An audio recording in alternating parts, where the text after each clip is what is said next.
Some viewers may find the following video disturbing. Viewer discretion is advised.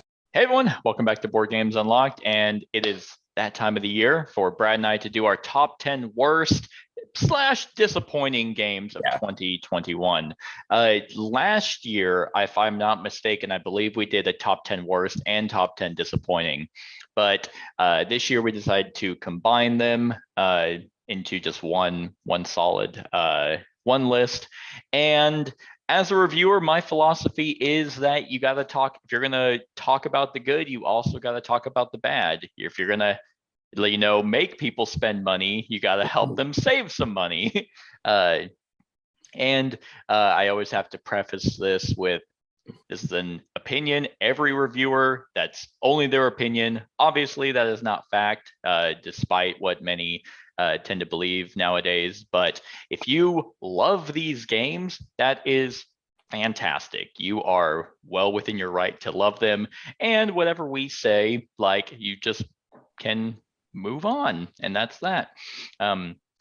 But the point of doing this list is to just talk about more games that didn't quite meet our expectations and perhaps why. And there's always room in the future to potentially be proven wrong. I know for a fact Brad has been proven wrong on some games that have been on these lists, and I have as well. So just always have to preface this because this list just really gets people just can't have a dissenting opinion from themselves. Just wait. Just wait. Yeah. This one, obviously controversial, but whatever. I mean, luckily I have control over what comments are live, and you can't dislike it anymore because YouTube removed it. So you only have an option to like it or do nothing. Anyway, no, I know actually a few people do like that we do this list just because, I mean, it's fun to, rag on shitty games. Anyway, it's pretty much a straightforward list creation. I ranked them from either how disappointing they ended up being, how bad I thought they were, or if they were a combination of both. And then that's just kind of 6 and up, are probably games that if asked to play, I would begrudgingly play them. 5 and lower, I really wouldn't. This list in particular, 5 and lower, I would actively say no. But 6 and up, you could convince me. I could probably be in the mood. So that's kind of how I ranked them. Yeah, I'm probably in the same boat. It's just kind of, I don't know. We'll see. All right, so let's talk about the dishonorable mention. My dishonorable mention was a game that I was actually anticipating quite a bit because it was from a prolific designer and it was in a gaming genre that he has never been, at least to my knowledge, he has never done. It's always grandiose, very, very heavy games.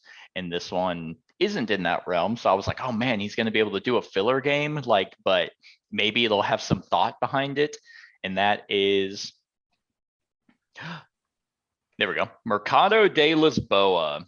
So the prolific designer is Vital Lacerda, and the genre is filler. So I was thinking, oh, all right, Lisboa, that's a phenomenal game by him. And here's a filler one about running a cafe or a market. And this is basically just kind of a nothing game. There's nothing that is incorporated in this that gives any semblance of thought. Your goal is to have the most money by the end of the game, and you kind of get that by placing certain types of food markets in specific sections of a grid. And whenever you then get customers that come in, they have specific requests, and they want to they pay money as a multiplier. So 4 guests come in and they want a wine, location, then you get a certain amount of money just because it was more people. But you have to have a certain number of restaurants to be able to get more customers in. It is fine as a game.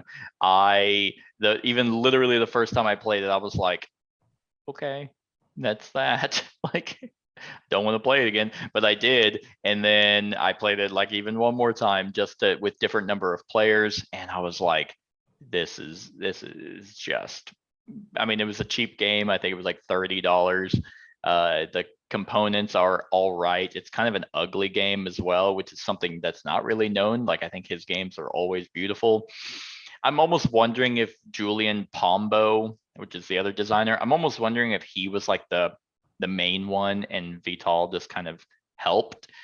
But him having his name on it, like, you're thinking, okay, it's gonna have some depth, because filler games, there were a ton this year, 2021, that were filler, but they had actual depth to it.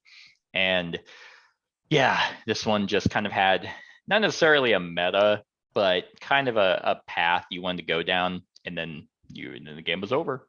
So not horrible, like not horribly bad, but I would, if I were to play this, I would just be bored the whole time. So what's the point? So that's my number 11, Mercado de Lisboa. All right. So my number And 11. hold on, for the record, I gotta say that the girl and the guy, the red shirt girl, and well, mainly her, she looks like she's never been out of her house before. Like, she's just like so wide eye. Oh, a market. So I was like it's ew. This art is awful. Anyway, just had to throw that out there. All right. So my number 11, it seems like on these worst games lists, I always have one really, really, really stupid game. And this one fits that. So that's why it's my honorable mention, because it's just a really stupid game based on a movie, one of my favorite movies of all time. It's a game that is made by the Funko Prospero Hall. That's those games that get sold at Target and all right, like that to start with. Oh boy. And it is Groundhog Day, the game. What the Now, heck? this is based on the movie. I mean, you are trying to get Phil Connors to get out of his loop of repeating his days over and over and over again. But like, I bought the game. Well, like me and my parents, because they bought the game for me. We played it, and I thought it was going to be a different kind of game than what it was, but more or less it turns into a real-time game, which you know how I like real-time. Mm-hmm. And it also kind of throws in what's something I can compare it to. Was it The Mind? Is that the one that you had to play cards in sequential order without going over? Yeah, So without skipping. So it had to be, otherwise you lost. Right. So that's kind of this game as well. Like, everybody gets, the decks get shuffled. Everybody gets a stack of cards. You can't talk at all. Okay. And you're trying to play 7. They need to be in ascending order, not necessarily sequential, just ascending. And they need to be called these cards called perfect cards. They're cards that have like hearts on them, and if it has like 4 hearts or whatever, those are a perfect card. So if you can play 7 cards in one deal that are perfect cards, ascending order, real time, and a time limit, then you break his loop and he's out of the Groundhog Day loop. Okay. The art's stupid, as you can tell. I don't like real-time games. Yeah. I don't really care for The Mind. It just wasn't a mix of stuff for me. The only thing that got this for me was because it's Groundhog Day and I love that movie. But Sure. It's just kind of even the components. Like, there's an alarm clock component, but they have an alarm clock thing that really doesn't do anything. There's a sand timer is pretty much what they're using. But there's like a component in there it's an alarm clock. And you have this stupid little day tracker, or you have the stupid groundhog that moves down the track and all this stuff. It's just like, the art's just dumb. It's just a dumb game. I mean, all in all. Hey, and if you really, really want to try it out, there's a free app. You can actually download it, play it on the iOS or Google Play as well. I think I'll So pass. jump right on that. But I don't like this movie. I I mean, I don't think it aged all that well as a and granted, I watched it not in the 80s. I think it's when it came out. I watched it like 6 years ago when I was in college. And I was like, wait a minute, isn't this the movie where he tricks and manipulates a girl to like him? Like, isn't that like he uses his powers to like, but I think like there's like a headcanon or like a theme or theory that he was actually like dead or he's God or something. But I don't know. Bill Murray cracks me up, so that's why, right. But yeah, it's just I obviously watched it in like late 2010s. So yeah. So the rest of my games will be, like I said, stupid game. That's the rest of them will be a little more in line. Yeah. All right. So my number 10 for this list was a game that has a theme that I don't believe I've seen anywhere else, and I can't imagine. I mean, there's probably some out there, and this was the one that had the most potential to actually do something with it that I thought could be really cool. But I think it kind of muddied the waters and didn't necessarily do asymmetry the way I personally wanted it to, and that is Lawyer Up. So Lawyer Up is obviously about lawyers, where you are debating or doing what lawyers do in a particular case. So this is done by Rock Manor Games, same company that did Maximum Apocalypse, and I want to say something else, but those are the two that are immediately coming to mind. Once again, this game isn't god awful, but it did enough to make me not want to continue playing it. So one person plays the prosecutor, another person plays the defendant, and then you initially there's a particular case. The very first one is about like some stolen art. And so you have decks of cards, or you have cards that you're trying to get acquired because they're going to be worth a certain amount of points. And whenever you're cross-examining a witness, you are playing. It's really just kind of I wouldn't say set collection, but you're kind of just matching symbols, really just to get the most points so they're convinced onto your side.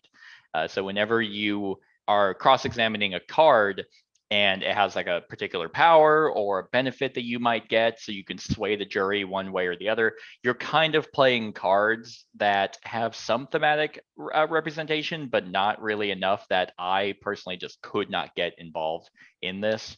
And then, yeah, so you match symbols, and then once you're done playing cards, then you're like, okay, well, whoever has the most points, won this cross examination, and then you get that card. I think this was from like completely lacking in like true immersive theming. I don't know what they could have done different, but matching symbols for me just wasn't it.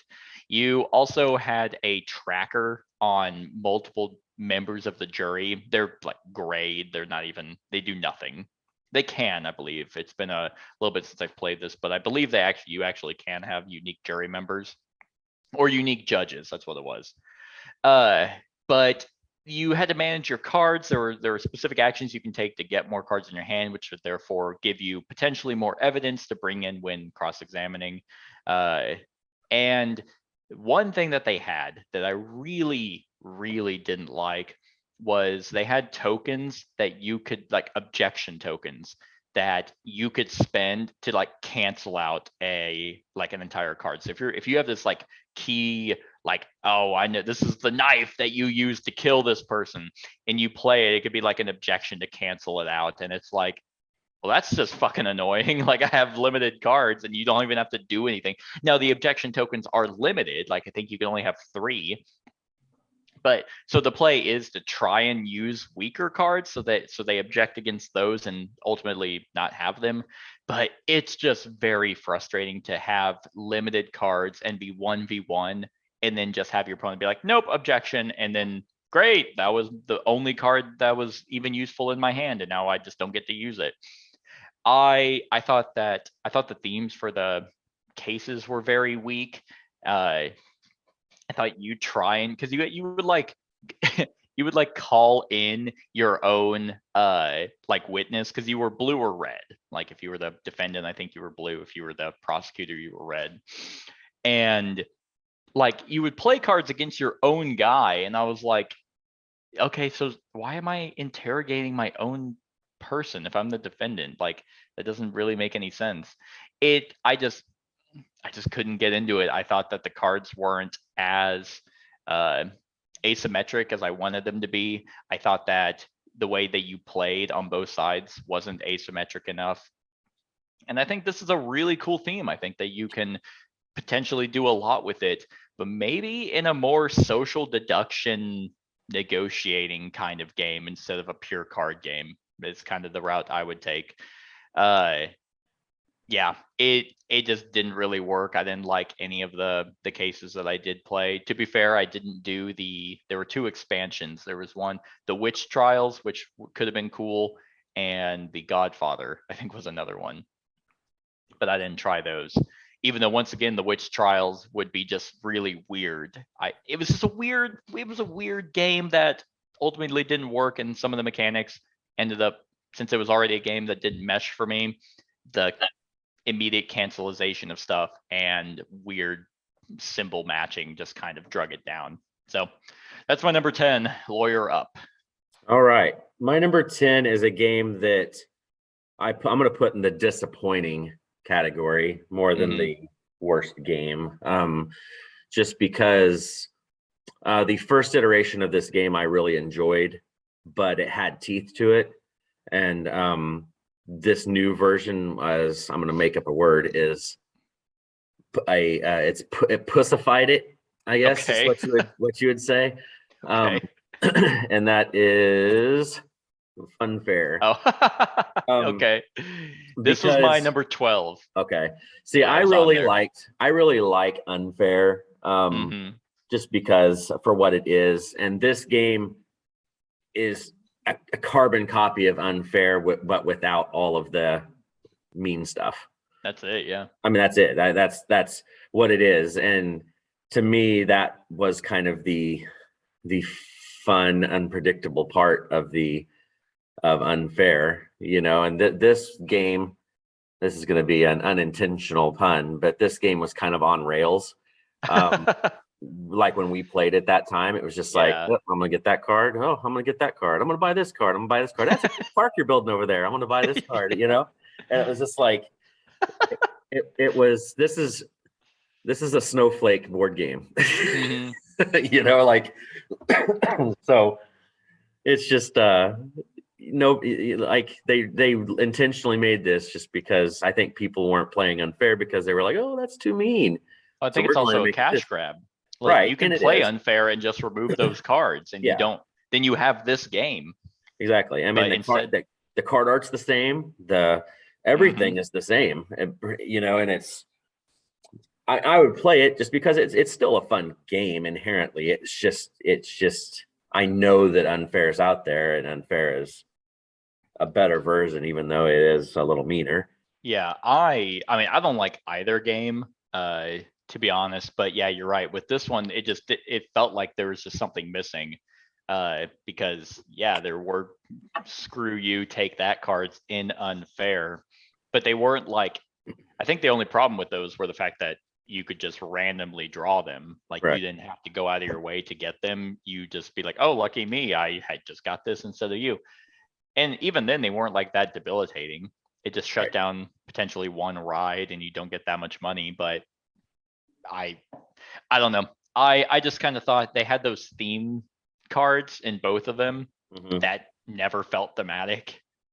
Like, it was like, okay, I have a park that technically has a very pasted on vampire theme or whatever. We have boo cookies or whatever. They're getting ready to kickstart another expansion for Unfair too. I saw that. Yeah. Yeah. And as you can see, they don't care about this game because they're not kickstarting expansions for this one. Yeah. So, I mean, so that's why it's on here. I mean, in here, it's not a bad, horrible game. I would play it because it is good for probably beginners, or you're trying to get people into the hobby. You don't want to be mean to them. Yeah. But yeah, it just didn't do it for me. Yeah, no, I agree. I agree with that one. It was almost an honorable mention. I think what kicked Mercado de Lisboa up above it is at least Funfair has a fun theme, Yeah, and a market in Lisbon is not fun. yeah.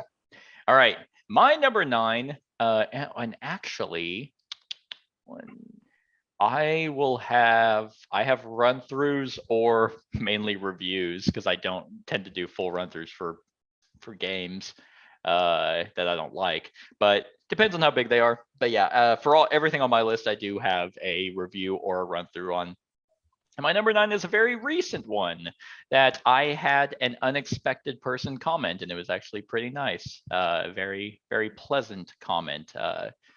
And that's not being facetious, it really was. But yeah, so this game was a anticipated one with a pretty interesting theme in kind of a bloated genre, but it comes from a company that tends to make really bad rule books and tons of erratas.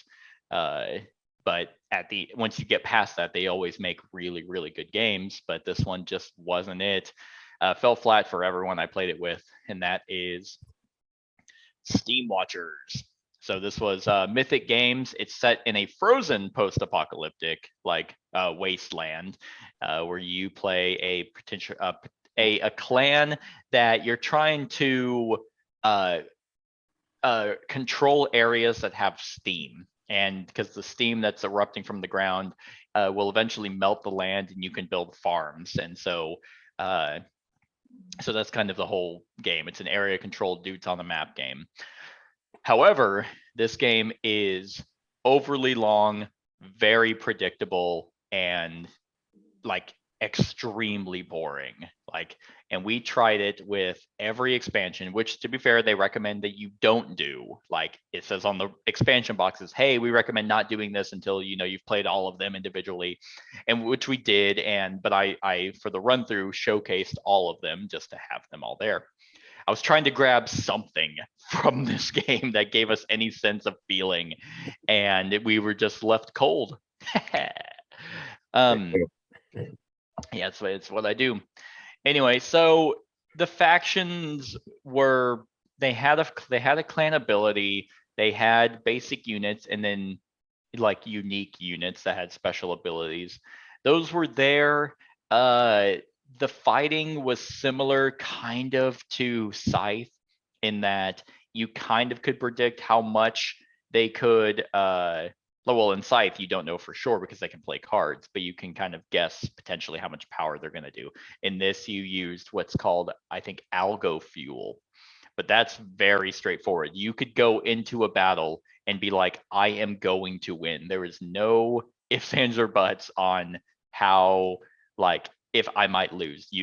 And so that's just very boring in a dudes on the map game to have just predictable combat. And then the way that you set this game up is you draft like starting locations, which is inherently all right because depending on your faction, you might want to start in a particular spot. But that in and of itself dictates, okay, well, I'm closer to this person, so him and I are going to be fighting for this locations. And the other people on the other side of the map I'll never interact with. And it's just everything that was about this game was just worse than other games out there. And this also had a very high element of randomness because there was a steam column deck that you drew from, and that determined where the steam can go.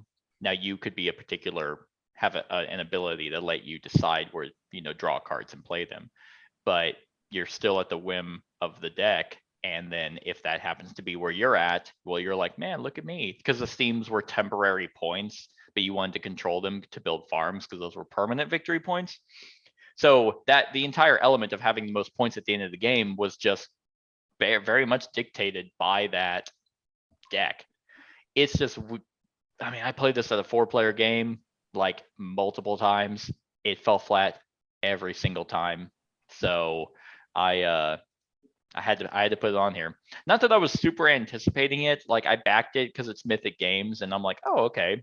I like Frozen the post apocalypse than nuclear. So maybe that'll be interesting. Nah. Not really. Just an overly long, boring game that, I mean, if it reminded me a little bit of Scythe, but it's like Scythe is better in every single way than this one was. Yeah. So I just have no intent of ever playing this again. And I won't because I sold it. So There you go. that's my number 9, Steam Watchers. All right, my number 9 is a game. I gave it a couple chances, but it ended up being a game that tried to combine 2 games that I really like, and it just failed flat. And that is Ruination. Oh, interesting. Z Garcia talks highly of this one. Yeah, and he doesn't like one of the games that this because what drew me to this game is people were like, oh, it's just like Blood Rage and Kemet. Okay. So Blood Rage and Kemet mixed together. And I was like, well, that's interesting because I love Blood Rage. I like Kemet. And it's just, yeah, I can see why they say that, but I would rather play Kemet or Blood Rage. I see. You know, it's like it's not the worst game in the world. It's just there's other stuff better than it, and it's just kind of weird. I don't like the artwork. It's a post-apocalyptic thing. I mean, you know, but it even goes far enough as to when you have your armies, you are going to take on exiles, or what they're called, and those exiles are like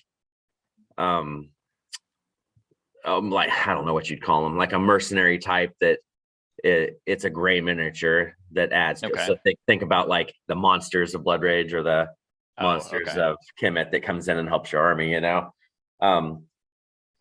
And I know this is nitpicking, but I really don't care for miniatures that are brightly colored for your deal. I mean, if you look, there's like teal and green and pink and orange.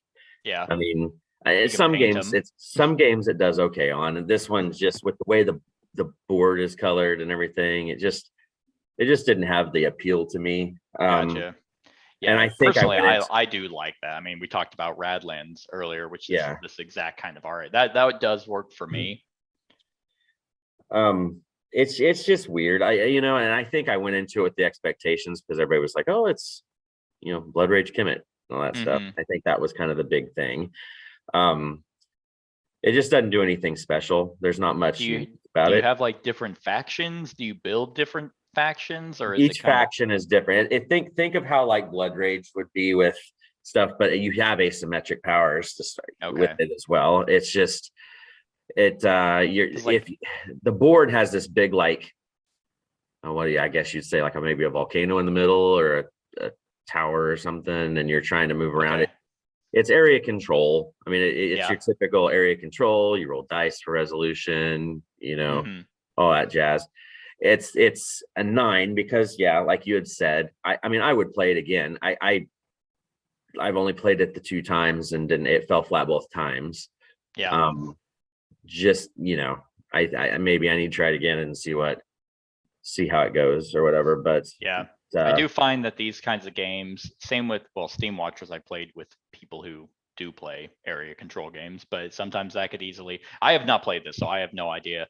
I know the appeal of Kemet and even Blood Rage are the customizations, like the wild customizations of how you want to play are there.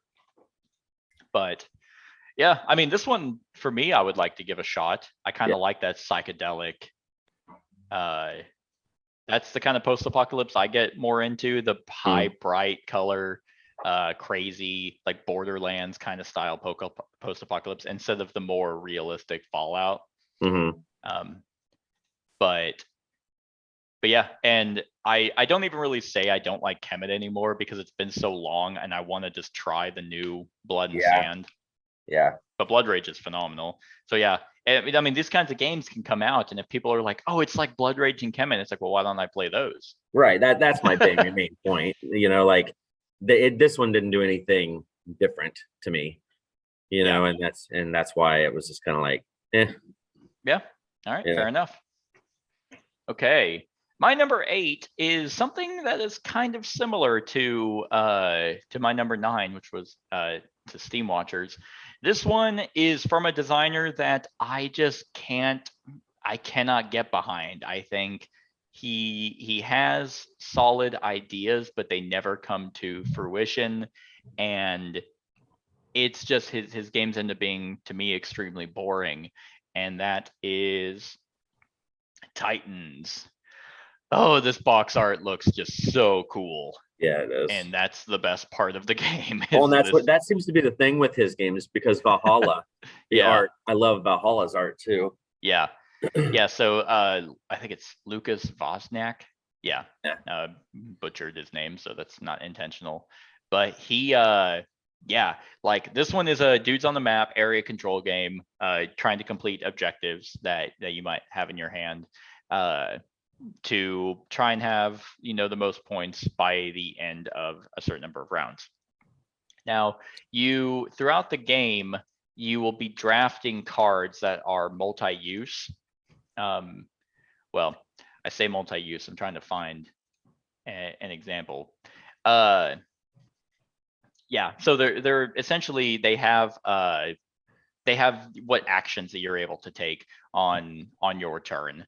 And that could be moving a certain number of units across the board. It could be attacking or buffing and attack.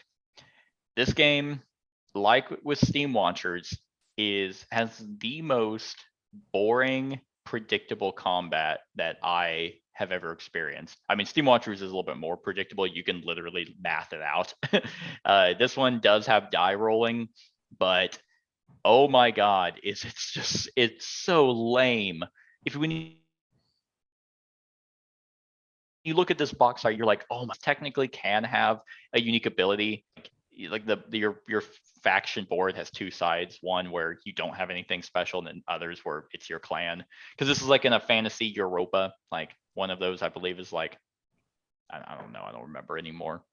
They were, I can't remember either, because They were supposed to be set around like real historic nations. Yeah. But whenever your Titan was in battle, I couldn't tell you how many times I had a Titan in battle, and then just by rolling, because you add it all up, like the strength, and it's just like, okay, I got 8 strength. Oh, you got 9 defense. All right, I guess I just leave. And it's like, yeah, somehow your 2 infantry units were able to withhold my cavalry and my Titan. It's so freaking boring. Like, I played this as a 4-player game. I tried it as a 2-player game. I tried it as a 3-player game, and none of it worked. Like, every single time I was like, is that it? And then I tried and throwing in expansions, which brought in like spirits and ghosts. Those were lame. Like, the multi-use cards were just so boring. Like, that's the best I can give to this game, is like, I believe I gave it a 5 out of 10, which is average. But whenever you're looking at like art like this, and you have these badass, imagine if like you were playing, we were just talking about it, imagine if you're playing Blood Rage and you put in the freaking Frost Troll against a regular Viking, and it's like, yeah, we're the same actually. Like we do the same. Like, oh, I have a special ability. Okay, I'm gonna play a couple cards, and now your strength 4 is my strength 4, and okay, you just have to retreat. That's it. It's like, what the fuck? Like, why is this so lame? Valhalla fell flat from this designer. I did not back The Witcher. I wanted to so hard because that universe, and I'm like, that could be so cool. But then it was like, it's a competitive game, and I'm like, nope. Yep. Nope, staying away from it. He just has great ideas, but I guess these are good games for beginner, like gateway area control. But as with a lot of other games, I could play other area control games that actually have some meat and depth to them, and this one was just so surface level. Yep. It's kind of like Sea of Thieves. like the video game Sea of Thieves, how it has the best looking water in any video game ever. And you're like, oh my God, when you're on your ship, you look out, you're like, this is a gorgeous game. And then you dive into the water and there's nothing. That's kind of what this game is. Go.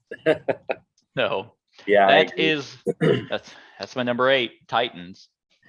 All right. Well, my number 8 is a game. It is a re-implementation of an old, I would say, 90s, late 90s, early 2000s game by Reiner Knizia. And it is called Equinox. Interesting. I saw this at Gen Con and the art, I almost bought it, but then I Yeah, didn't. there's 2 box covers. Yeah. They're the exact same game. It's just they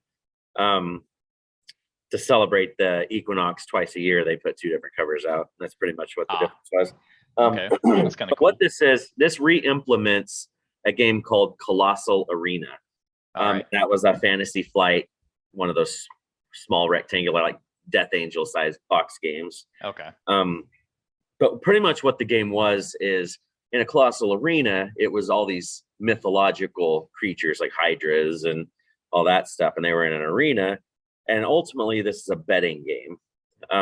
You are playing cards down, power cards down, in front of different creatures, and then whoever has the lowest number at certain time periods throughout the round, the lowest one leaves. Okay. And then it keeps going down. The theme behind this one is that there's these mysterious creatures, and they're gathering in the forest, and they want to be part of the legendary storybook for tales, for like fairy tales and stuff. So right there, it automatically becomes a little less cool because it's not mythical mythical badass monsters and stuff. Yeah.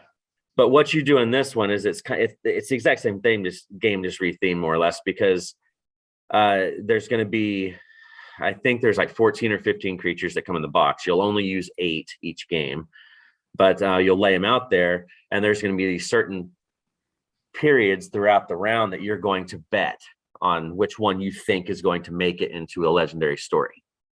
Okay. So then that's when you go around and people are playing power cards and stuff, trying to push some through or trying to weaken some, and then the weakest one bows out, and then it comes down to 7 left, and then 6 left, and so on. So you keep betting, and then that's how you win. You win by if you win the most, by betting, win the most points. Colossal Arena was a fun one. It's an old classic. This one, I was hoping it was going to do something a little different, and it didn't. It's the same game, just they tried to fairy tale it a little bit, and I would say it's worth a try. It's on here because of the disappointment thing. Gotcha. It's not a bad game necessarily. It's just I was hoping they were going to try to rejuvenate it a little bit. Sure. I would say if you're interested in that whole betting and the deal, try to find a copy of Colossal Arena and play it with that. The art's really cool. It's a small box game. You could probably find it for pretty cheap from Fantasy Flight. It's probably out of print now, but that's probably why this. Yeah, that came out in 98, 97. Yeah.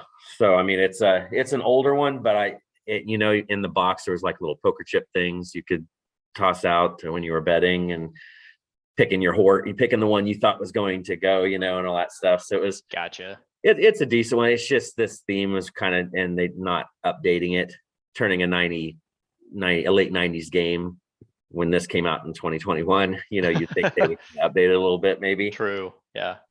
But yeah, it just was one of those disappointments. Yeah, for sure. I remember looking at this, and the art, I mean, I like the art. I think it's very colorful and pretty. It is. I just don't like the theme. I like Sure. going into a legendary fairy tale. It's like you're supposed to be battling to the death. Now, if you had never played Colossal Arena, that'd be one thing. But when you've played that, where you've had the beasts and you're betting on, and the theme of that's like they're in like a coliseum. I mean, they're battling to their death, and stuff. Oh, yeah. It just changes a little bit. Yeah. No, okay. Good deal. My number 7 is actually kind of my first major disappointment game.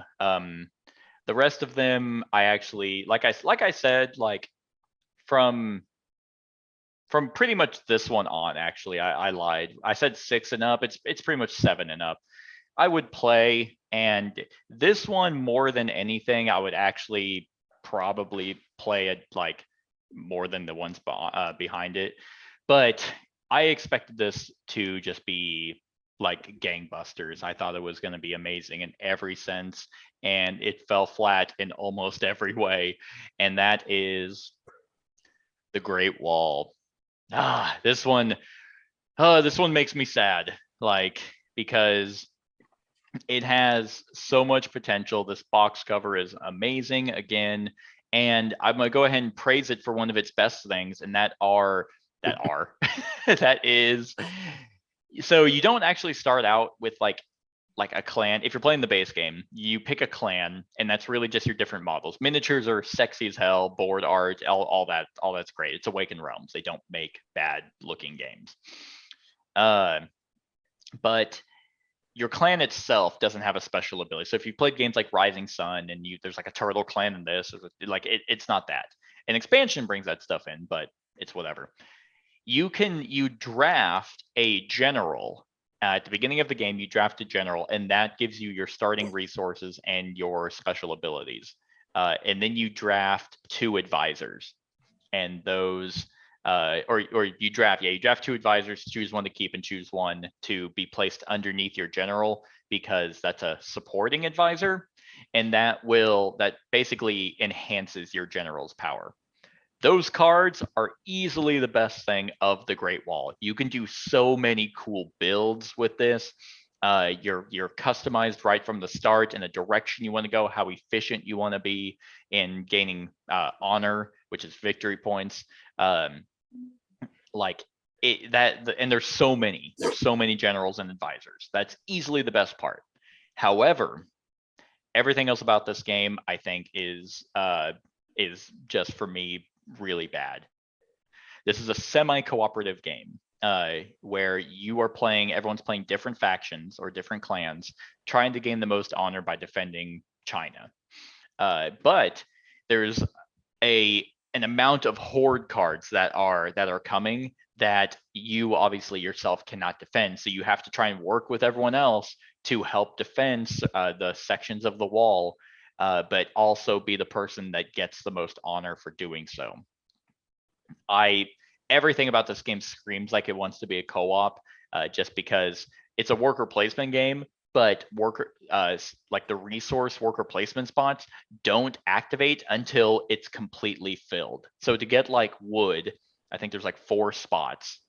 Either you can go there on your turn with all of your people, and that's all you're going to get to do on your turn. You get a bunch of wood, or you try to work with everyone else and be like, hey, like, do you guys want some wood? Like, okay, if I send 2 people here, will each of you send 1 so we can activate this? I hate it. It's like a worker placement spot where the places you go with your workers don't get to activate. It's just mind-boggling. Yeah, I guess it's innovative, it's different, but if I'm trying to defend the Great Wall and I have to work with my other people, I want to be efficient about it. And so, I mean, it's not necessarily a super tight resource game. There's ways for you to do without, and like, depending on how your cards are coming out, you can still gain a bunch of honor. I just really do not think this works as a semi co-op. And then they have a co-op variant, but that's the thing. It's a variant, and it feels very tacked on because they wanted it to be semi co-op. So nothing changes about the game except you now have goal cards that you're trying to complete, and those are insanely hard. And like, the semi-cooperative begged for it to be cooperative, and then their co-op variant wasn't different enough. It didn't change the game really at all to fill in the holes that the semi-cooperative game created. So at the end of the day, I don't think it makes any thematic sense as well. If the Mongols are ransacking and devastating the Great Wall, that you're going to be like, nope, I'm not going to go there. No, I'm not. I know you need stone, but I'm not going to go there, so you can't activate that spot. It's like, I know we're being attacked, but I'm going to go do this other thing that gets me honor so I can win. It's fucking stupid. The theming is dumb in that sense. Otherwise, the Great Wall, defending the Great Wall is really cool. Building up the walls is neat. You get a bunch of honor for doing that. By sending your, because you also get shame tokens if a wall, like if a horde strength is higher than your wall defense, then if you have a unit out, like on those hards, you can be like, I'm fighting, I have one spearman, you don't, so here's shame tokens, similar to kind of Champions of Midgard, except there's no way for you to really get rid of shame. Well, there is, you can pay chi Right. to do it. It's just the coolest thing, and that showed that there was a potential game here. Were those generals and advisors, man?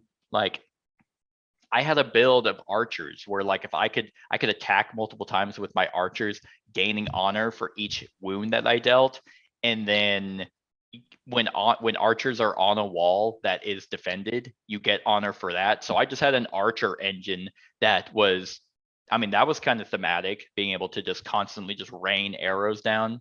I had a similar build with like horses where they were super cheap for me, and I could, if they died, I gained honor, I gained chi, which I used to like, so you can get really cool things for that. But the cards, to get more cards, it costs a lot of gold, like a lot of gold for you to like get like one extra advisor. So yeah, it just fell flat as a semi co-op, and then it fell flatter, weirdly enough, as a co-op, because it wasn't designed to be a co-op, it was designed to be semi co-op. So yeah, that's the shame. That's the Awakened Realm shame. Yep. So that's my number 7. Great. All right. So my number 7 has already been mentioned. Titans. Yes. And I'm not really going to add a whole lot to what you said, because you pretty much I didn't know you played this. Yeah, I played it over here. A guy in town has it. I played it twice, and that was enough. I mean, it's boring. Yeah. It feels like a dated game. Mhm. You know, it's just exactly like what you said. I mean, it just wasn't any fun. How do you have know? badass Titans that look like this and they Right, exactly. they do nothing? Right, exactly. I did like some of them. The miniatures were kind of neat, how detailed some of them were with, you know, and stuff. I mean, that was interesting, but even like the little miniature, you know, the cannons and all that stuff. But yeah, it felt like a rethemed Risk. Yeah. Honestly, like that's kind of what it came down to. You literally had infantry, cavalry, and artillery. Yep. And then you had a Titan. Yeah, exactly. He was around. But yeah, I mean, that's that. I really don't have anything else to add with this one. That's just kind of where it lands, you know? Yeah, good point. All right, my number 6 is most likely, I would imagine, is higher on your list. Once again, this is definitely on the disappointment section, where this isn't like inherently a bad game. Well, actually, I think the co-op, or not the co-op, the competitive nature, I really didn't like. The solo is fine, but you don't really need the game to play it, and that is Destinies. Oh, I mean, Lucky Duck, like, I mean, they made an amazing app, and they did the same thing for Kingdom Rush, which came out, I think, in 2020. But their games, I feel like they're finding they're finding hard to balance out the game and then the app itself, because in Destinies, it's a 3-player game, which is actually kind of odd in and of itself, but you have your own kind of like, so every mission has very specific characters that can only be played in that mission.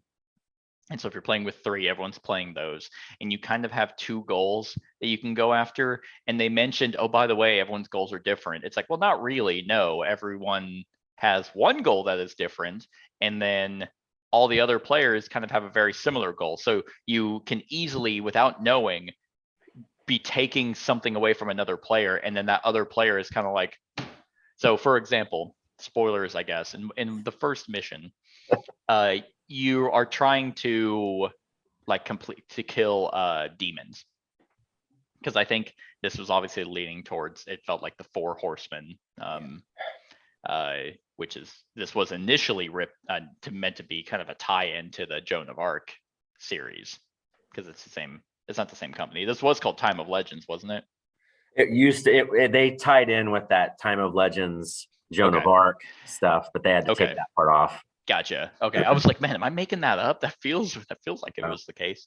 Anyway, so I remember playing this game and like just how the map came out, Cat kept just running into demons and then happening to kill them. And I'm over there like, what the fuck? Like, I have to do that. I can't get over there. I can't find any demons. So I guess I'll do the other one, which was like to get relics. Well, then the other player, he was getting all the relics. So I'm like, what am I supposed to be doing? Like, I can't complete any of these because one person is randomly getting relics, the other person is getting demons. So those are what they're going after. I only have two. So I guess I just have to try and snag these from other players when I thought we weren't supposed to be interacting really. Yep. That was extremely frustrating. Same thing Then happened to me on multiple games of it too. Like really, yeah. yeah, and you can't do anything about that. It's not like those are optional. Like to progress and finish out for you to be the winner, you have to meet one of your things. So that's already extremely annoying. This also falls into the same fucking horrible mechanic that Fallout has. And I hate Fallout, where, oh, you go to a house, you talk to a little girl, and she's like, my sheep is missing. And you're on the other, I hit my stupid headset. You're on the other side of the map. And then you're like, oh, look, a sheep. I'm going to complete that quest. My character has no idea that that's even an available quest, but nope, it's just an overarching quest that, lucky me, I happen to be there. So you activated the quest. Now I get to complete it. I hated that about Fallout, and I hated about this. It's just, if they're going to be so app heavy, I don't understand why they didn't have it to where it's pertained to your own character. Your character, like everyone should have the app, and then you can be like, have the map sprawl out. Or if you're going to share an app, just click on your character, and then only your character has that quest. Now, if I want to go get it, I go talk to the little girl, and then I get it. But the fact that it's just open-ended and you can just complete other people's quests is ridiculous.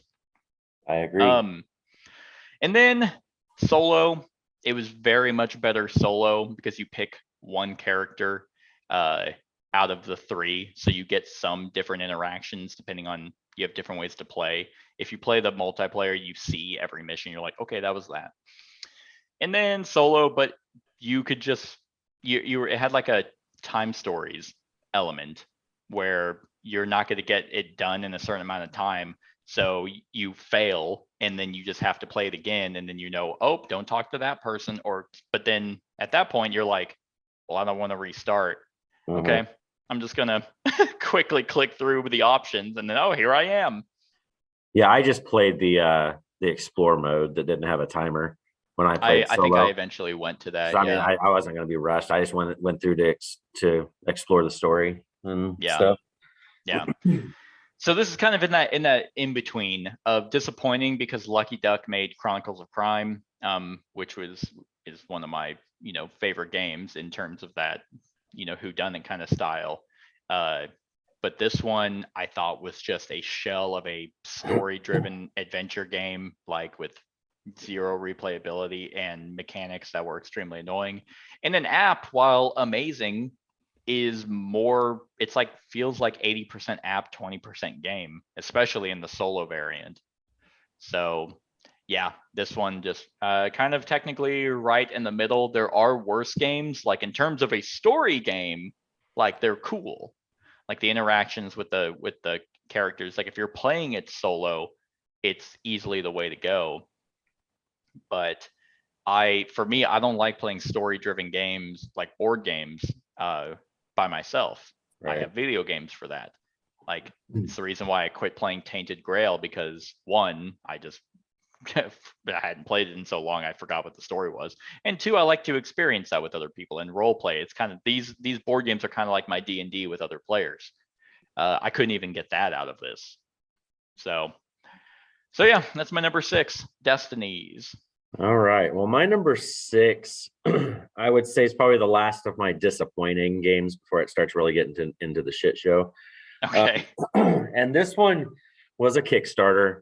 And it's very rare that when you look at a game and you have the Kickstarter, which I didn't back, and then you have the retail, that the retail is actually the preferred way of buying this game over the Kickstarter. Interesting. And it's from a fairly decent company.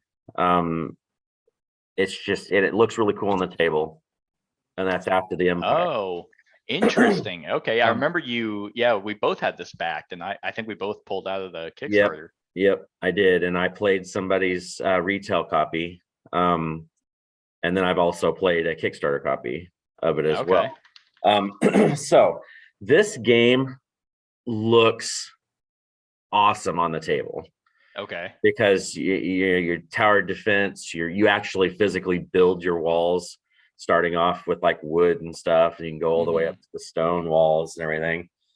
And that's probably about the coolest part of the game, is just the look of it. Yeah. Mainly because what it turns into is it's incredibly fiddly. And because you're putting your troops and soldiers, all that stuff, up on the wall. Right. So in the retail version, you have cubes. Tedious enough as it is, but the cubes are so much better putting on the wall than what you get with the Kickstarter, because the Kickstarter is all these super tiny, colorful plastic minis that you're trying to put on top of the wall without them falling over. And I see. When you have big hands, it's kind of a pain in the ass, right? Yeah. So the cubes is the preferred way for this game.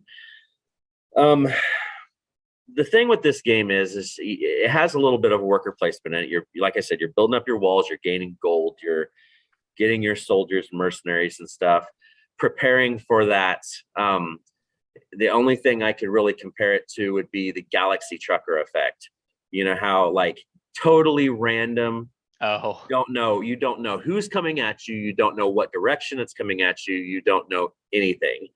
And it comes, and most of them will come after whoever has the most gold.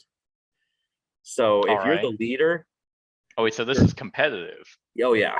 Oh, if you are the leader in gold, you're getting fucked, and you don't know which direction they're coming. So you may have all your soldiers fortifying one wall.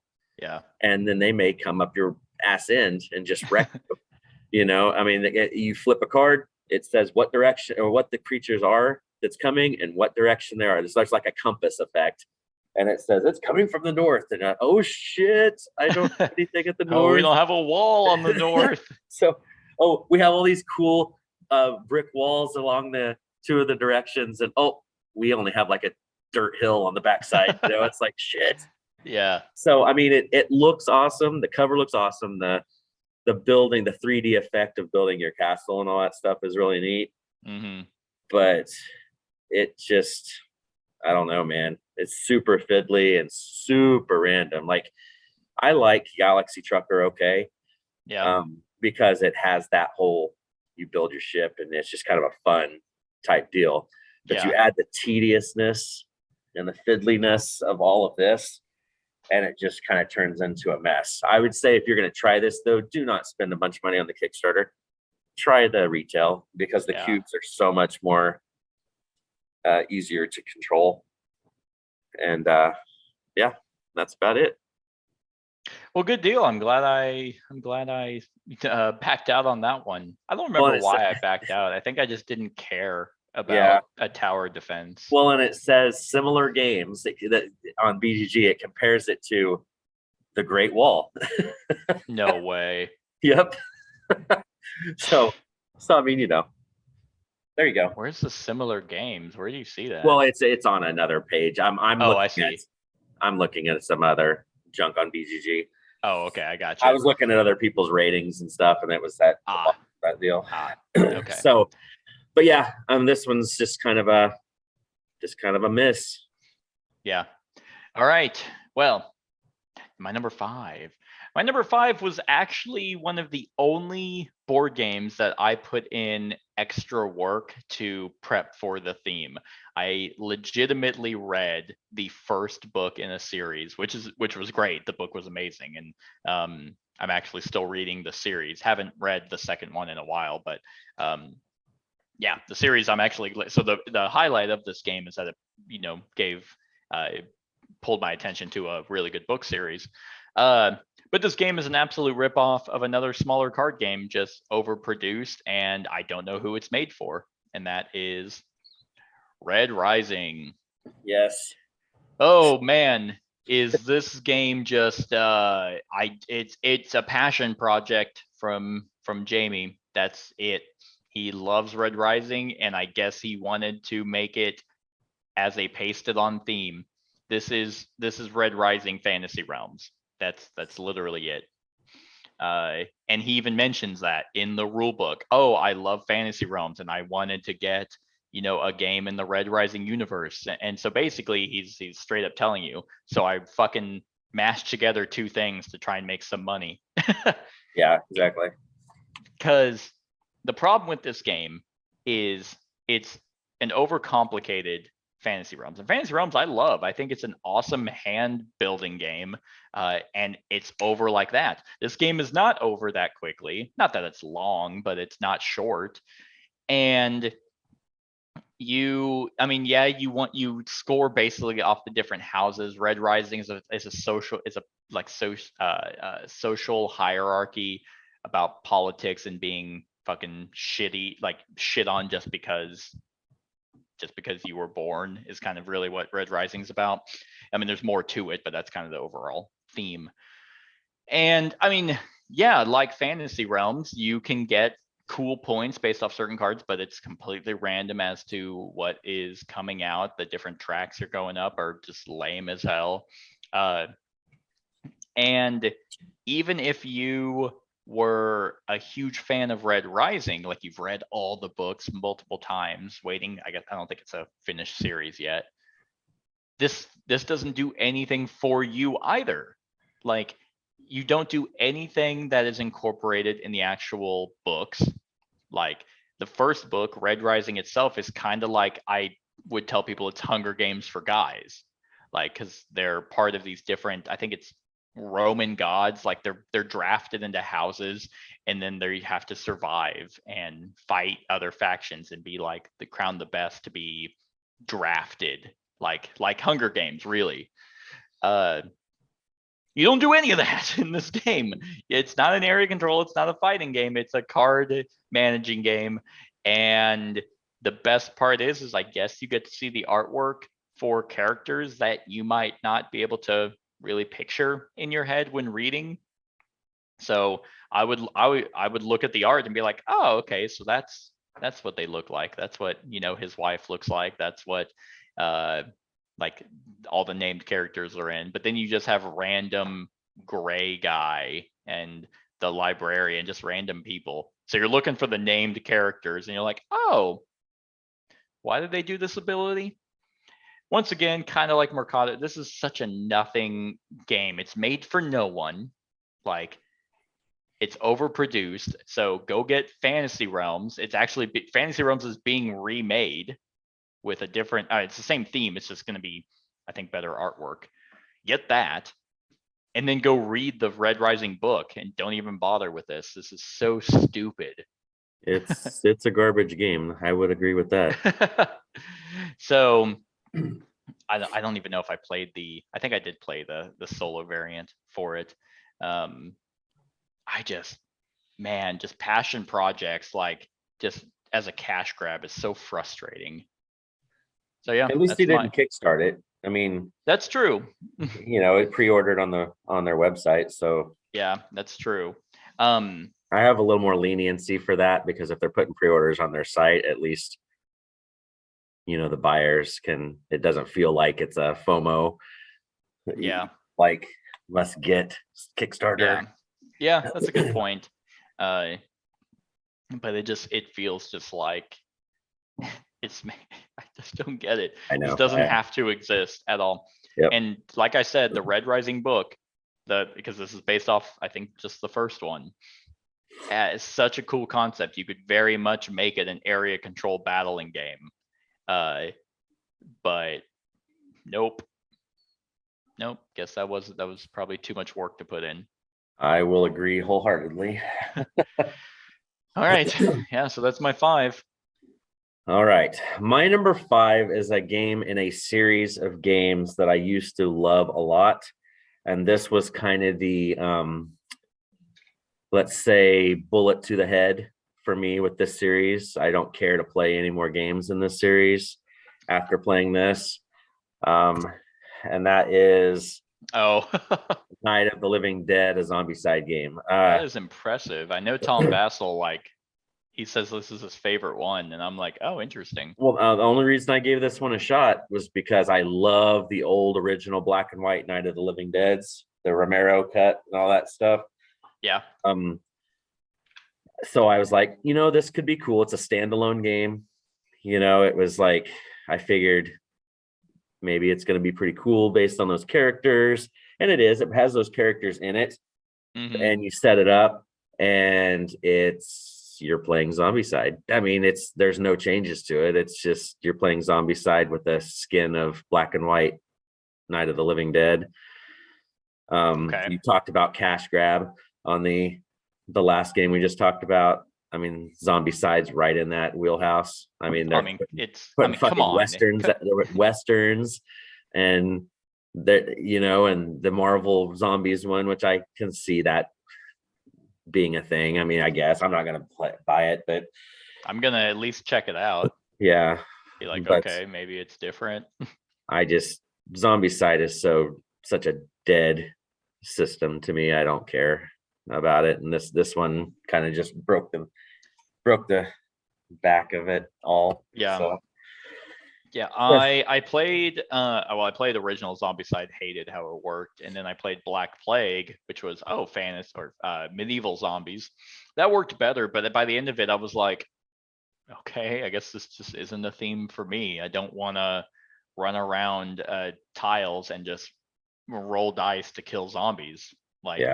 Zombies don't really work for me anyway.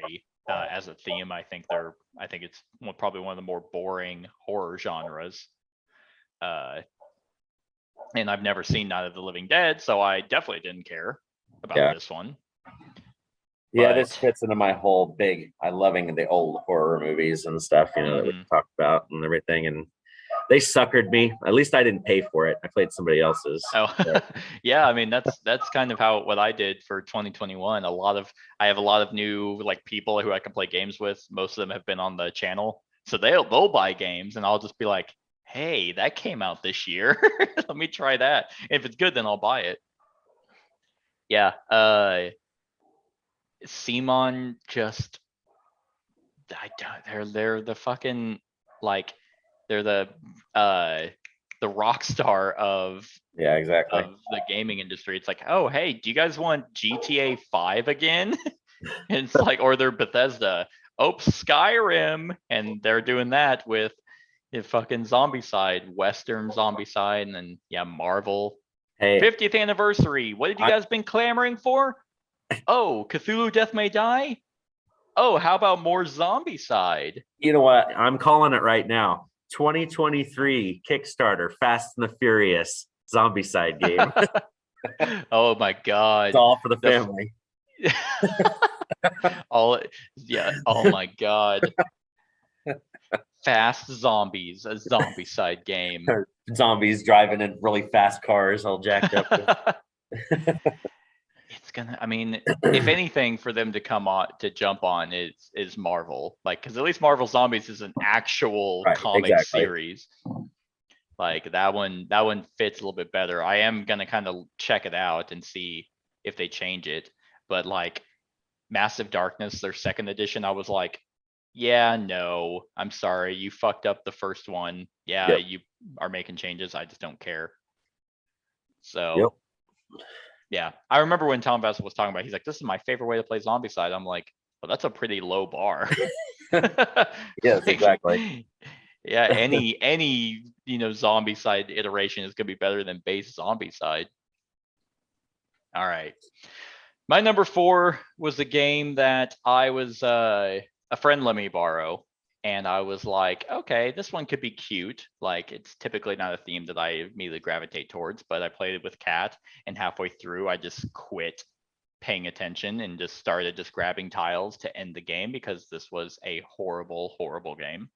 And that is Bloom. Oh, hey, she actually found a square box. So one thing I want to point out, these names above the title, those are all the game designers. There are 3 game designers on a flower tile laying game. That is a mess. That is like when you have a shitty movie and you realize there were 4 writers on it.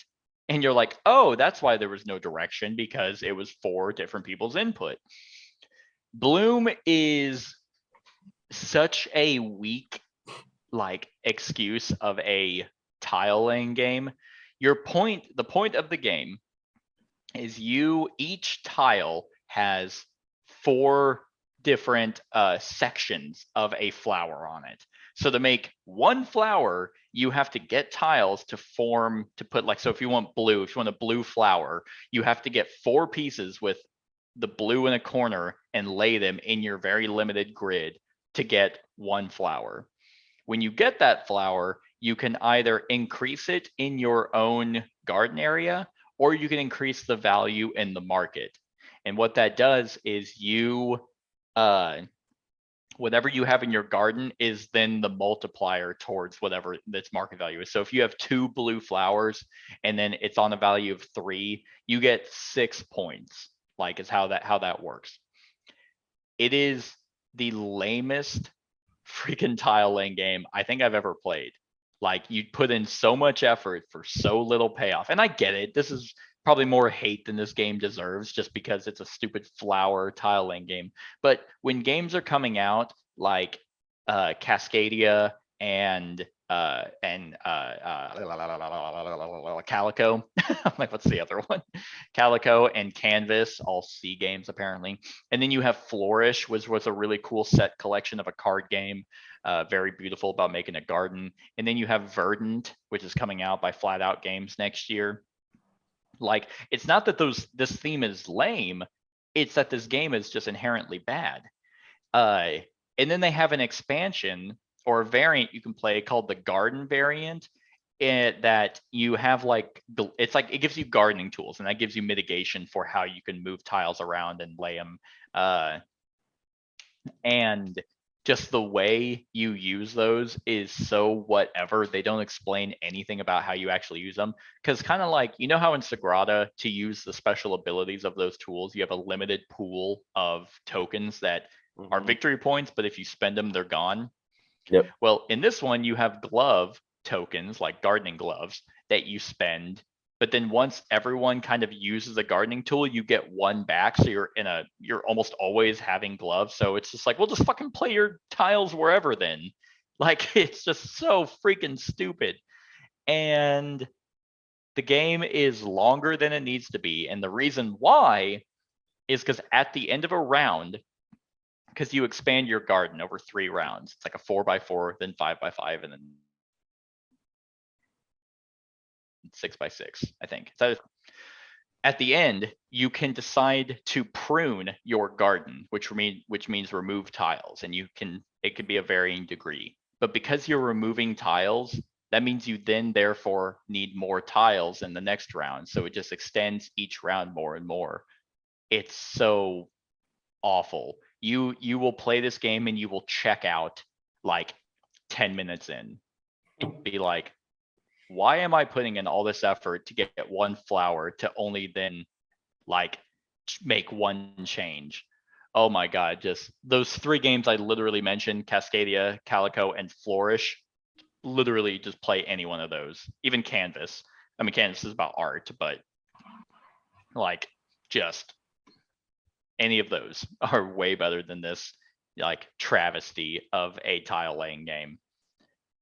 So that's my number 4. Oh, it's also really a pasted on theme. Like it really has Yeah. nothing to. Oh, yeah. Like, it's flowers. It's a garden. Anyway, this shot up to number 4. Like Yeah. I was, man.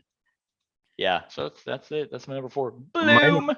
My number 4 shot up really fast too. You've already said it. And I've only Oh. played it twice. I played it. It's been probably 2 weeks ago, maybe, and it just solidified itself here. And that is Red Oh, okay. Rising. All right.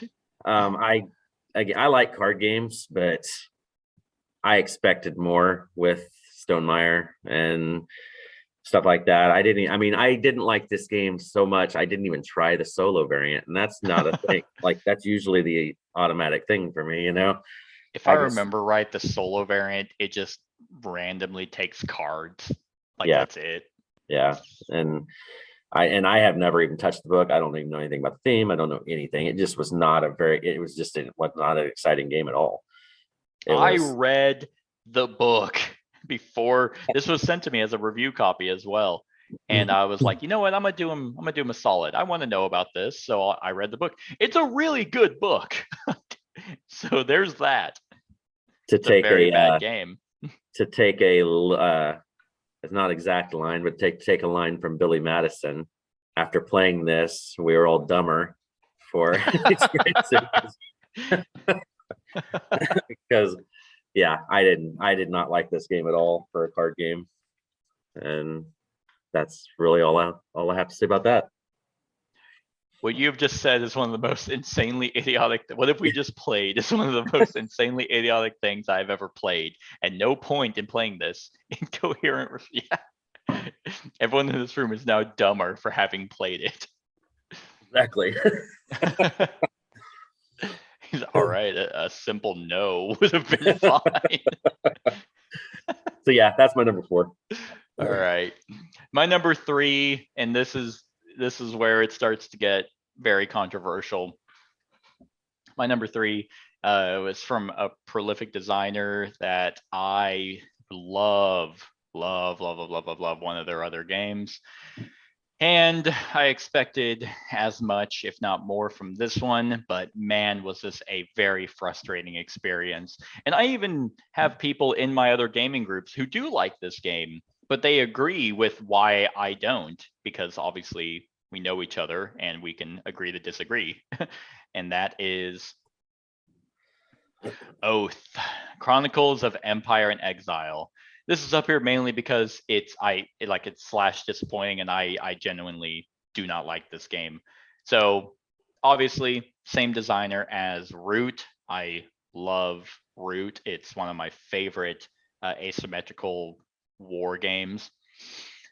And this one is just so like it's meant to be a lifestyle game, and that's fine. My like running the channel and just my general gaming hobby isn't really designed to play around the same game over and over and over and over and over. It's one of the reasons why Uboot didn't work for me either. And Oath is just it's a freaking it's an overly long, like, not necessarily legacy game, but a game where you are trying to control different areas, utilizing cards from different factions that have different abilities. One person plays as the overseer. Is that what it was called? Chancellor. No, he's the chancellor. Yeah, one person plays as the chancellor, and everyone else plays as like servants that are trying to basically take control and become the chancellor. There are different ways for you to win, but the game starts with the chancellor basically in charge. He controls a lot of it. So of course it's a one versus many. The chancellor can be usurped, and then And then, there are different ways like for like vision cards that players can play to be like, oh, okay, if it comes back around to me, then I'll win. And then the Chancellor, like I said, can be usurped because he has a victory condition that could be taken if someone else does something that he does better. If they do it better than him, then they can now, win. This is a King of the Hill game. Like, it's look at me, I'm going to win, and then oh, that person's now going to win, so everyone gangs up on them, so then they're knocked down. Then it just kind of goes in that cycle for 4 hours. Obviously, it gets shorter each time that you play it. But the frustrating part is this game can end, I believe, in rounds 5 to 8 or 6 to 8. So you have at least a certain amount until the Chancellor player, if he's still in control, can roll a die. And if you roll high, then it's just like, oh, game's over, Chancellor wins. So it's very weird because I like Inish as a game, but in Inish, you have ways to be able to solidify, and you have enough knowledge of what everyone can do to solidify a victory. Now, there are ways for people to kind of stop you from achieving that goal, but it doesn't completely knock you out. This game does have that, and it's so easy to take away someone's ways of victory. It's like, oh, I have to be the one to have the most relics. Okay, I'm going to do an action against you and steal your relics. I rolled a bunch of dice. I win. I'm taking your relics. That's that. Oh, I control the most areas. Okay, I'm going to attack here. I win. Okay, that's that. It's just, there's no way for you to be like, okay, I believe I know what everyone here can do. I will win on my next turn, and I have enough defenses to be able to ensure, in case you guys do anything weird, to ensure that I'll win. Nope, that's not really here. And it doesn't seem like it's meant to be. It's a legacy style game where you are, it's not really a mechanic. Yeah, well, there are cards that you add, and it's a rich get richer. So if you win, you're going to be stronger the next round or the next time you play. But then, like, they have a chronicle book that I thought was going to be more legacy style and storytelling, but it's really just a blank journal. It's no different than me, writing it down in here on the events of what happened in the game. Like, Right. which if you're going to do that, if you are a writer or something, that's amazing. You can write in your chronicle of how the people tried to rise up against you, and you utilize these different factions, and you could do that, and that's fine. There's nothing wrong with that. I can't do that, so it essentially was a nothing of a storytelling game for me. I also don't like the fact that, wow, I won really well. Let's just say I happen to win very, very well. Okay, let's play again, because you want to play with the same group. Okay, let's play it again. Oh yeah, that's right. I actually now am stronger than I was last time because I won the previous game. Thematically accurate. History is written by the victors, and that's all well and fine in the real world. Horrible implementation as a game.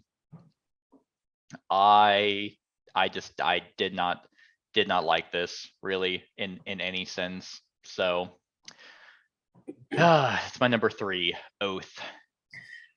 All right, my number 3 is a game that we played together, and it has one of the mechanics is something that I enjoy, which is deck building, and but the other mechanics to the game where when it sounded super cool at one point, didn't really mesh out and work for me, and that is Ignite. Oh shit.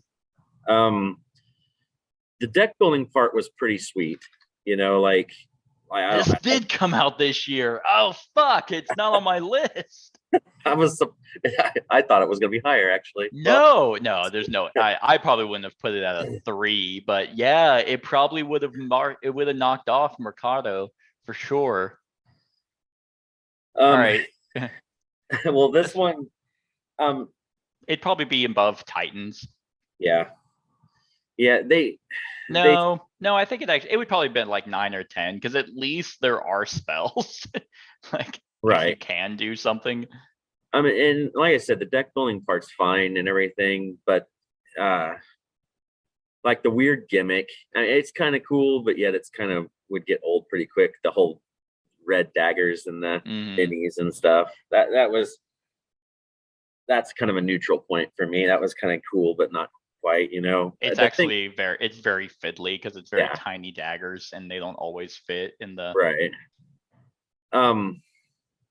It just was weird. Like you had the randomness of the cards.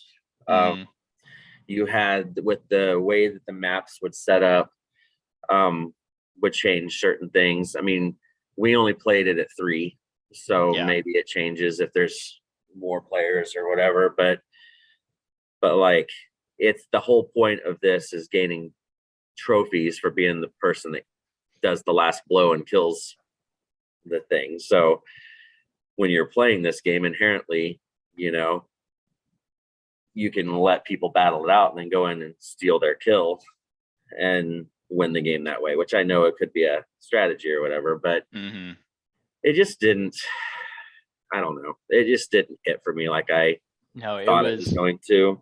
Because in a skirmish game like this, especially with deck building, which we kind of found out from Undaunted, for example, is if you don't have like inherent abilities to do like just very standard actions like move, like if your movement is dictated by the cards that you have, it's this game is so slow. Like, and it actually like the it doesn't look that great. Like you have very tiny boards and very tiny sections, but you have these massive minis, so they just kind of stand out. Right. It doesn't really fit well. And then the deck building aspect, it's like it was kind of neat that like the elements, like if you attacked a water location with lightning, it dealt like more damage and stuff. But you have to, those people have to be in those areas, and then it has to come up and you have to draw those cards for anything cool to happen. So it's a skirmish game where everyone is like lame. They can't move. And then it's like, all right, finally made it to you. Time to draw my cards and I don't have any attack. All right, I guess I do nothing. Yeah, and I don't recall, did the factions have that different of abilities? I mean, they did. a little bit, but it wasn't. They were all kind of. I think I mean nothing about like deck building. Like everyone started with the same decks, but yeah, they had cool different factions like the Kirzin or whatever those are called, like the fox people. Right. Like they were there, and this game does have a lot of spells, so you can have a wide array of markets. But I want my skirmishy spell casting games to be quick paced and intricate. Magic the Gathering, Wiz War, Epic Spell Wars, Black Rose Wars. Like I want all of that to just be, I don't want to be like, if Black Rose Wars made you just draw to be able to move to another room, I'd be like, fuck this. But you don't have to do that. Well, because if I recall that the time we played with 3, the game took forever too. It did, yeah. It was a long ass game. Yeah, so that's what I'm saying. Before even, okay, I dealt 1 damage to you, like, here's your dagger. Just put that in your butt. And yeah, it was just such a boring ass game. Not that it felt like it came out 21 years ago. Right. Yeah, that's what I was going to say. It has that same Titans thing where it just feels like an old game. I think that's what we said during the review too, it just felt dated. Yeah, and we played it multiple times too, because it's like, okay, well, maybe we just don't really, but let's just see if, the intricacies of the cards. Right. Nah. And if they're there, like, to be fair, we didn't try every single card, but I'm not doing that. Right. Like, I can read the card and be like, oh, so that's what it would be like if it was in the game. No, but it's not that deep. Like, it's a very bog standard deck builder and a slow as hell skirmish game. Yeah, exactly. So that's my number 3. This would have been on the list had I remembered it was 2021. I forgot it existed. That's how boring and just forgettable this game was. Yeah. Okay. My number 2, I was very surprised that it shot up this high, but it is such, I mean, it's not, I don't think it's not a Kickstarter game or anything like that. So, but it is such a bad, stupid game that like we all hated it. We only laughed because we were playing, like you're playing with friends. So it's just a better time that way. And we were also making fun of how bad the game was. And that is Dreadful Circus. The Bruno Fedudi game by, I think, Portal. And the only redeeming quality of this game is it is the theme. This is a really neat, like circus, like kind of weird, wacky Tim Burton circus kind of game. But what it is a set collection bidding game. And you have you have a screen with your money behind it, and then you have these stupid tuck boxes. And so you, on your turn, the cards that you have in your hand, you don't get to play. Those are what you bid. And so most of your time with this is you looking at your hand and being like, well, I want to play these. Like, these are the cards that I'd rather have. I don't want to have to rely on what other people are going to sell. But all right, I guess I'll put this up, because then it comes down to kind of like, well, I know that person really needs this item as a set collection, so maybe he'll give a lot of money. Anyway, so you put it down and everyone can read what it does. And then they put a certain amount of money and contracts. There are these different contracts, which are definitely the way to play. This game absolutely has a meta. That's the game. Anyway, so they can put a number of contracts and or money in their little tuck box. And when it's your turn, once everyone has bid on the certain cards, you will then take their tuck box and you can peek in it and then say yes or no. If you say no, you just give it to them and you move on. So you try to hedge your bets and hope that someone bid out more. Or what we did, imagine my phone is the tuck box. What we did is we took it and we would go and shake it and be like, oh, that sounds like one coin. No. And so then basically it turned into well, that person's winning, never taking his bid, like never letting him get cards. But if you are winning, if you are collecting the different sets of contracts, then you will win this game, like without a doubt. You get so much more victory points for contracts than you do for set collection and money. This game sucks. Like, it is such a stupid bidding game, because it's not like Isle of Skye, for example, where you're trying to like, okay, this might be asking a little bit too much, but I know that person really wants it, and you have something else to do. You're trying to lay your tiles and actually get victory points that way. That's not what this is. It's literally just, imagine playing Isle of Skye and then you just collected the tiles and that was it. Or it is a very much worse Sheriff of Nottingham, because there's no bluffing, there's no nothing. You can technically bluff, but it's like, oh yeah, no, I gave you a lot of money. Well, then they take the box, open it, and be like, no, you didn't, and then say no, and that's it. This game is absolute trash. And also, it requires 4 people, so it's at least 4 to 8. That is awful for a game like this. The cards themselves are not that cool. There's a lot of repeats. The art is really neat, but yeah, this is a very bad game. And whenever a game like this comes out and it also has a meta on how you win, it just does not deserve to exist. So that's my number 2, Dreadful Circus. That would explain why it's sitting on your floor, huh? No, I sold it. Oh, you sold it? Okay. Yeah. I saw it when I was there. It was sitting on the floor. Was it there? Oh man, maybe it is. Maybe I need to just throw it away. It's winter. I can probably just use it as kindling. That's true. All right. So my number 2 has already been said. Oh, Destinies. Yep. For everything you said, I mean, this game I had so much hope for, and that they quality of the components and everything were neat. If you had the Kickstarter with the recessed neoprene mat type things and everything, it was just such a nice setup and all that stuff. But it just, I don't know, like even when you played it solo, like, because that's how I played it mostly. I mean, I played a couple of 2 and 3 player games, but it's like you go through the story, you know the story. Yeah, you can play it with another character and get some different deals, but you still kind of know where everything is. It doesn't really change. Yeah. You know, and well, if you play with max 3 players, then there's no point to play with another character. Right. And that's the thing. Like you just kind of, it turns pretty much into a one-time through game.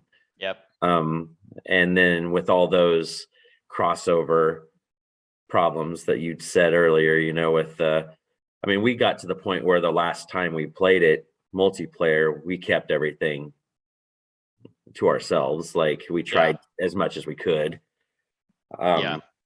Because we had a thing in the very first deal where, you know, there was a kid missing or whatever.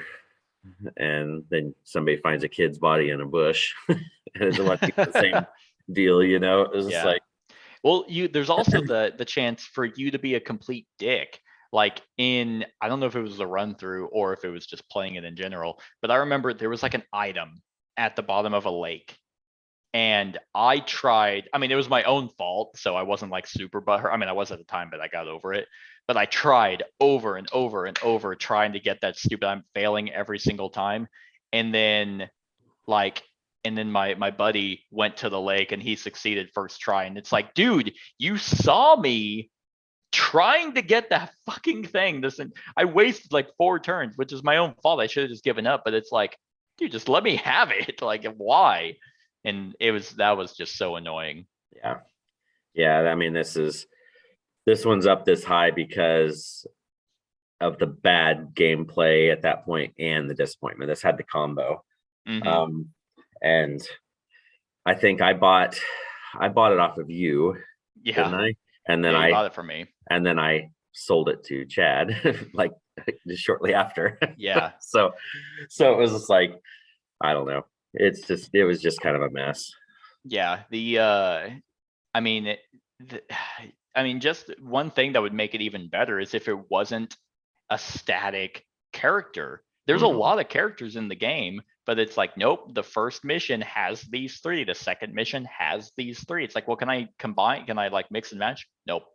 Yeah. That's why I'm saying solo is just inherently better because you pick one of the 3. So at least you can get different interactions a couple times, like playing it solo. Yeah. So anyway, but then you never have to touch your piece. Like you can just kind of look at it and be like, oh, okay, so that's where I need to go. That was the thing, because the times because I played, I think 3 or 4 of the deals solo, and I'm like, I got to playing it, and then I realized I was like, oh shit, I haven't moved my guy for like the last 4 tiles. Yeah. Like, you know, it's like you didn't need to because it's all on the app. Exactly. So but anyway, yeah, that's my number 2, Destinies. All right. Well, I'm pretty sure we have the same number 1. If it's that obvious, then yeah. So I mean, yeah, there's no way this wasn't going to be at the number 1. This is the culmination of highly anticipated and being at a genuinely, in my and potentially your opinion, a bad game. Easily the worst in the trilogy, if I'm guessing. Yep. Okay. So both of our number 1s is going to be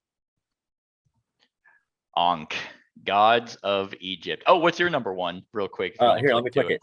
Okay, there we go. Oh, it slightly moved. It shifted a little bit. So this is one of the very, very few times that I will redo a discussion. Like, so you and Kat in it isn't on my channel anymore. I redid it because if anyone's watching, stay tuned. When we do discussions, like not just me and Brad, but for the channel, they are immediately after we're playing a game. So whether it's a high or whether it's a low, the emotions are going to be there. So after you know, I fucking got tired of just all the shitty comments. I'm like, you know what? Fine.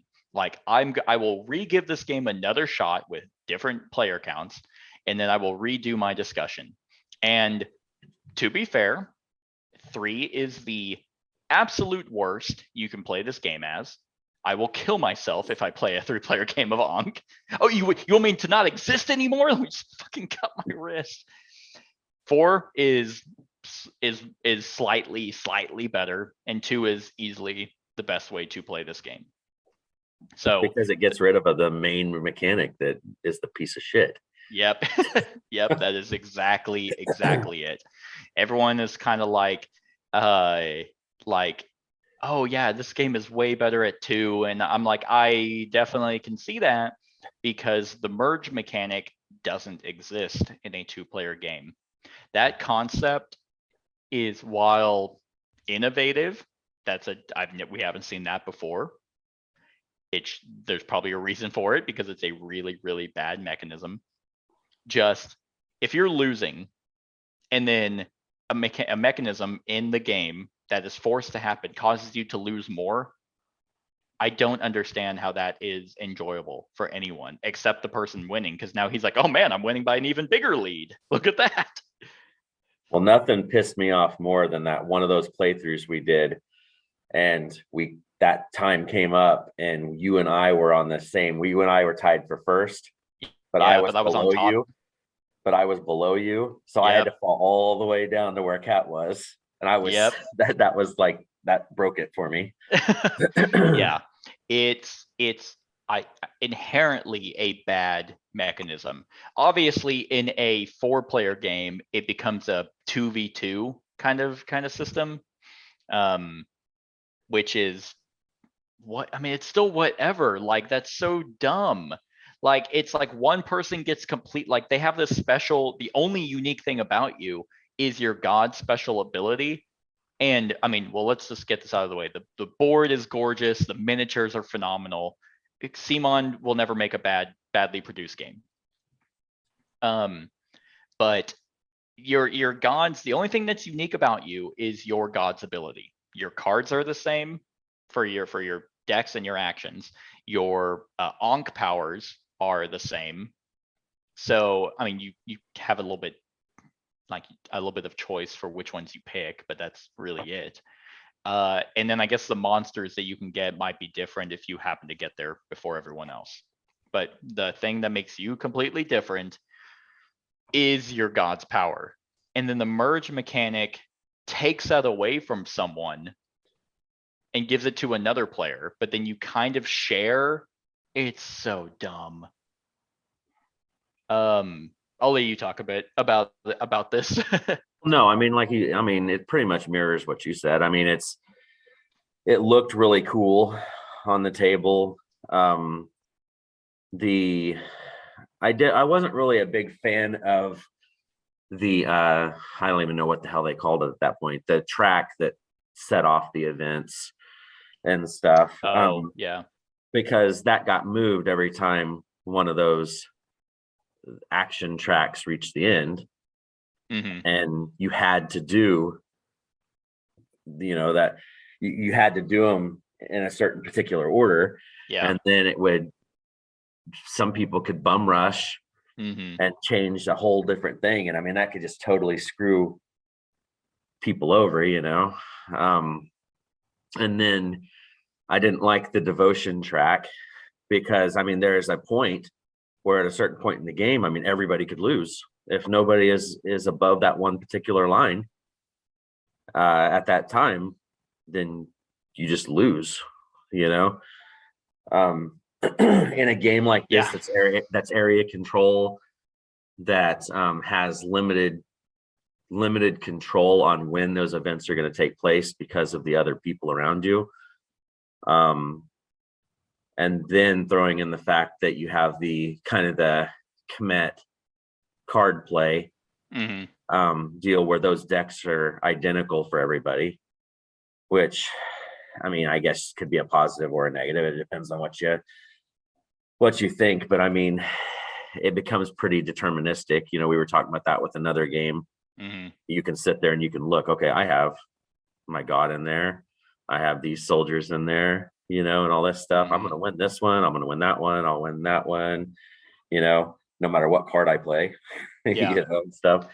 Yeah. I It- mean, because like in Rising Sun, for example, it has a similar system where you know the order of events of what battles are happening, and you obviously can't win them all. You don't have enough units to be in every single battle, so you have to hedge your bets and be like, okay, this is the unit or this is the place that I want to win at. I want to still control this area, but it's not so much you look at that and you're like, oh, doesn't really matter. I'm going to win that anyway. Because oh, that person that I'll be fighting has a lot of money. I also have a lot of money. Which decisions are we going to make whether they going to value more than me in terms of the combat choices?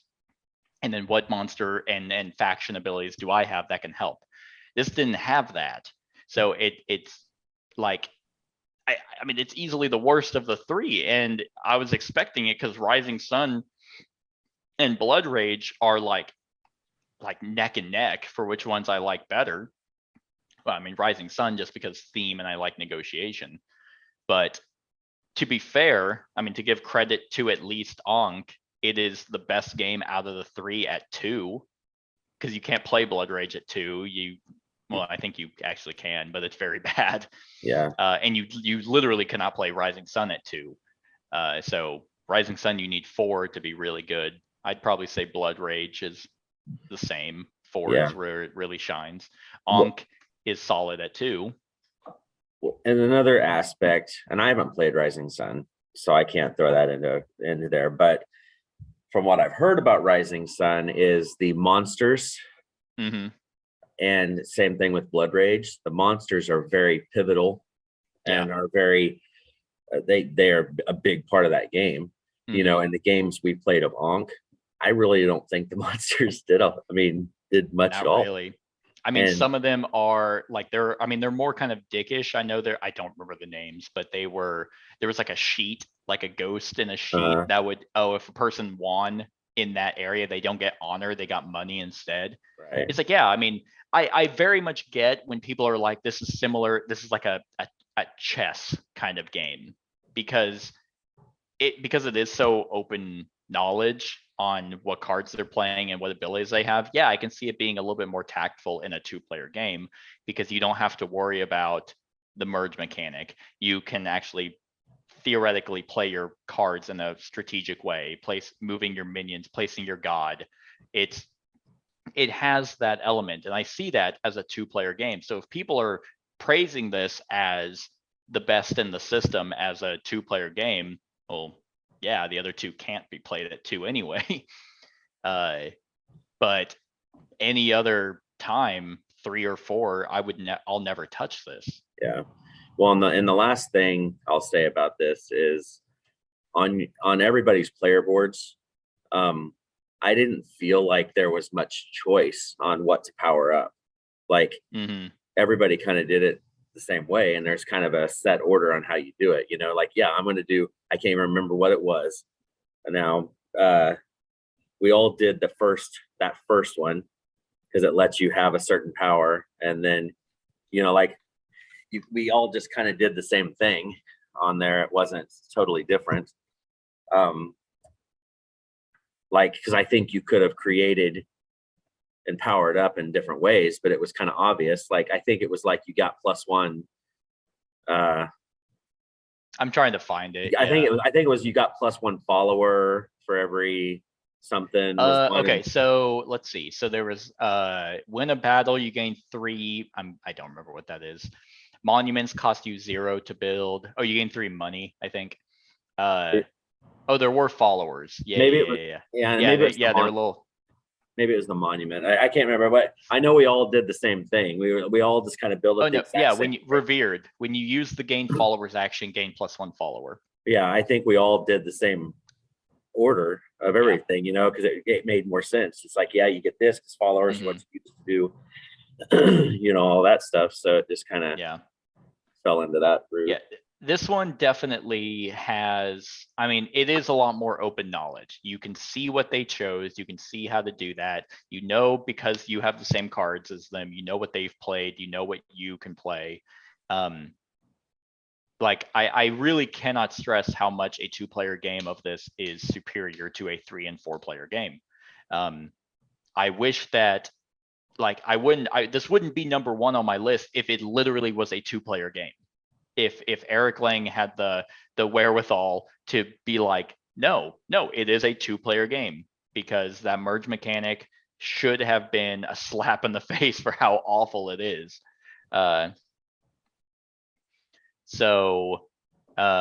It's like, but I can't retroactively go back and be like, actually, it's great at 2. Because one, I still don't like it necessarily that much. I'd rather play other 2-player games. Right. But yeah, but at least there is a justification for people who are like, oh man, this game is fucking amazing. It's the best game I've ever played. It is a gorgeous, really awesome themed, like 2-player game, because it literally takes out one of the core ideas. And that just goes to prove it was a bad idea. When people who are clamoring that this is a great 2-player game, it's like, yeah, I'm sure it is. But at 3, which is where our first discussion came from, oh man, That was like, bad. and because I had to snipe that from you. Like, I think I literally had to do a lot of weird things just to tie, and because I happened to tie you, I go on top, so then you merge back. Yep. And so it's like, and if you're playing a 3 or even a 4-player game, and some people aren't as strong as this kind of game, then it just punishes those who are doing well. If you're 1 honor or whatever, I don't think it's honor, it's whatever, it's Devotion. remembrance, devotion. Yeah. If you're 1 devotion behind the lead person, and it's like, oh, okay, well, I know you're coming up, I'm gonna speed run that merge location. So, it looks like you lose 20 devotion. It's just like, what the fuck? Why did I just do all this? Yeah, exactly. Oh, but then you get to do an extra turn with that other player who wasn't doing as well, so you had to fall to their level. It's so dumb. Yep. Yeah. So that's why it's my number 1 for sure. Yeah, that's where I'm at too. I wasn't sure. I will say about that number 1, it wasn't as like, after playing the 3-player game, I was like, this is the worst game. This is one of the worst games I've played in years. And then trying it at different player counts, I was like, okay, like, is it still number 1? Because Oath, I think, was at number 2, and then it kind of, it moved back a spot. But no, because since we combined our worst and disappointed, that's why it shot up, because I was so hyped for this. Yep. So yeah. All right. Well, that was our top 10 worst / disappointing games of 2021. Once again, to reiterate, if you disagree with everything that we said about every single one of these games, that's okay. You can enjoy all 10 of these games and have a phenomenal gaming experience, and that's just that. But I will absolutely delete any comments that are not constructive or in whatever, like if they're just awful targeting comments, I'll just remove them. I don't need views or comments or likes to make a living. This is just still a hobby. But if you agree or respectfully disagree, then I would love to hear your thoughts on these games. And let us know what you think. What games you thought were the worst or disappointing of 2021. Other than that, like, comment, share, and subscribe, and have a wonderful whatever time of day it is for you. Hey everyone, thank you for watching, and I really hope that you enjoyed the video. If you would like to see more of my content, go ahead and click that subscribe button and the bell to be notified whenever I upload any new content. If you feel like supporting the channel, you can go ahead and click that Patreon link to be taken to my Patreon, and any help is truly appreciated. Other than that, stick around for any other run-throughs or reviews or cool top 10s or whatever I feel like putting on. Other than that, like, comment, share, and subscribe, and have a wonderful whatever time of day it is for you.